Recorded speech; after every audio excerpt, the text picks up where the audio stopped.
Olá pessoal, tudo bem? Sejam bem-vindos mais uma vez a mais uma videoaula.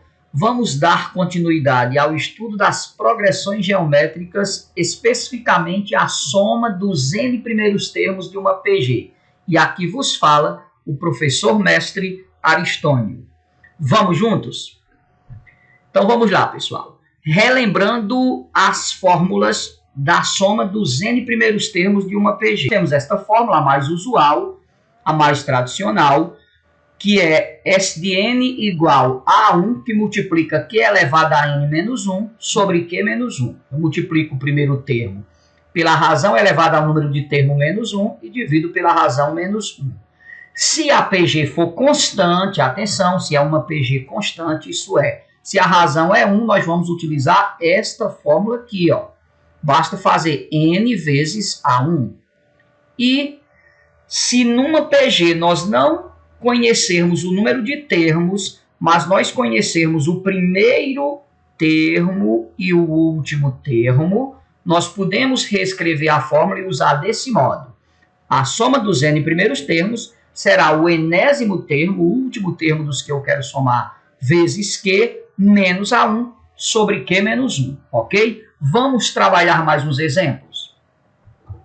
Atenção, vamos trabalhar o exemplo 2. Estou chamando aqui exemplo 2, porque vocês lembram que na primeira aula nós trabalhamos um exemplo que eu chamei exemplo 1. Então vamos lá, pessoal.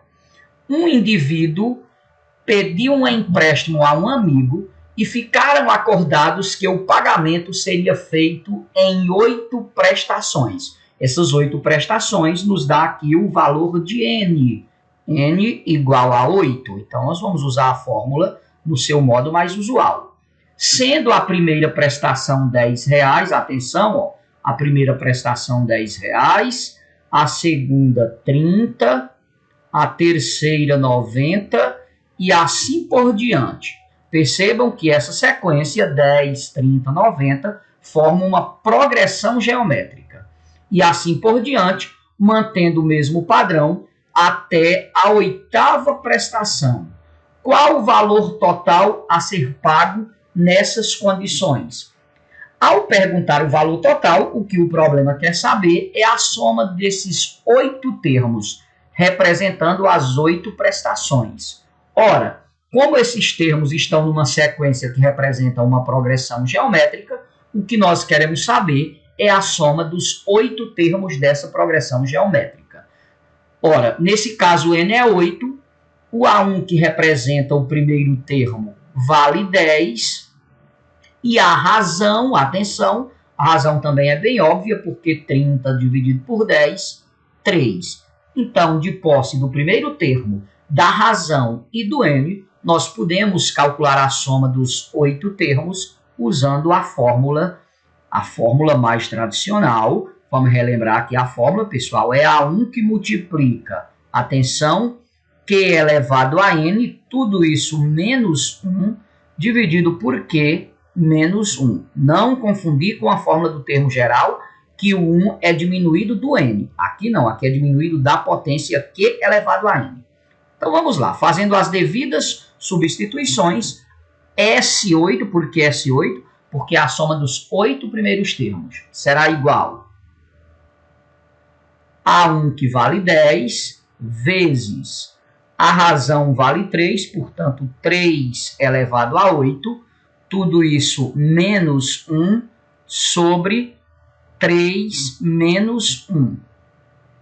Logo, S8 igual a 10 vezes, vamos fazer o 3 elevado a 8, fazendo a continha de 3 elevado a 8, nós obtemos como resultado 6.561. Tudo isso menos 1 sobre 3 menos 1, que vale 2. Logo, a soma dos 8 primeiros termos dessa PG será 10 vezes 6.561 menos 1, dá 6.560. Tudo isso dividido por 2. Logo, a soma dos 8 termos, ora, tanto eu posso dividir logo 10, como posso multiplicar logo. Vou fazer aqui pelo caminho mais direto. 10 vezes 6.560, obviamente, dá 65.600. Tudo isso dividido por 2 dá igual, atenção, 60.000 dá 30.000, 5.600 dá 2.800. Portanto, dá 32.800.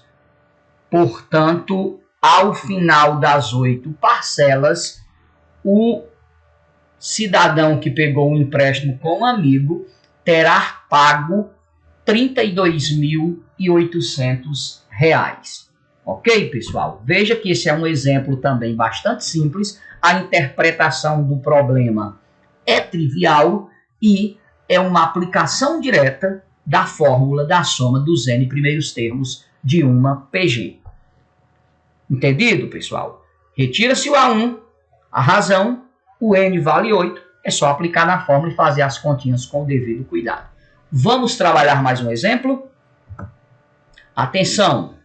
Exemplo 3. Vamos determinar a soma dos termos da PG. Ó, vejam bem, nós temos aqui essa PG. O A1 vale quanto, pessoal? O A1 aqui, ó, tá bem óbvio, o A1 é o primeiro termo, o A1 vale 1. O AN vale quanto? O AN vale 1024. Veja que aqui nós não sabemos quantos termos tem a PG. Primeiro termo é 1, segundo 2, terceiro 4. Tem alguns termos que estão representados implicitamente por esses 3 pontinhos. E o último termo é 1024. E nós queremos saber a soma dos termos dessa PG. Nesse caso, percebam que nós não temos o N, mas nós temos o A1 e o AN. Lembram que eu disse que quando tivermos o A1 e o AN, para não termos o trabalho de usar a fórmula do termo geral para calcular o N, nós podemos usar a fórmula escrita dessa forma. O Sn será igual, atenção, AN vezes Q menos A1 sobre Q menos 1. Nós temos o AN, temos o A1, a razão também é bem óbvia de calcular, basta dividir o segundo termo pelo primeiro, ou o terceiro pelo segundo, aqui 2 dividido por 1, 2. Sabendo o primeiro termo, o enésimo termo, no caso o último termo da soma, e o Q, é só jogar aqui na fórmula. Então vamos lá, pessoal? Atenção, ó. Quem vai ser a soma desses N termos? O AN vale 1024, vezes a razão, que nesse caso é 2, menos o A1, o A índice 1, o primeiro termo, vale 1, sobre Q, que é 2, menos 1. Portanto, a soma desses N termos será igual, atenção, 1024 vezes 2. Opa, ia cometendo um errinho aqui, deixa eu apagar. São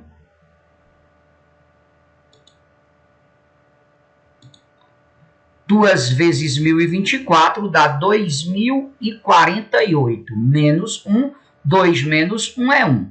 Portanto, isso aqui, 2.048 menos 1, 2.047.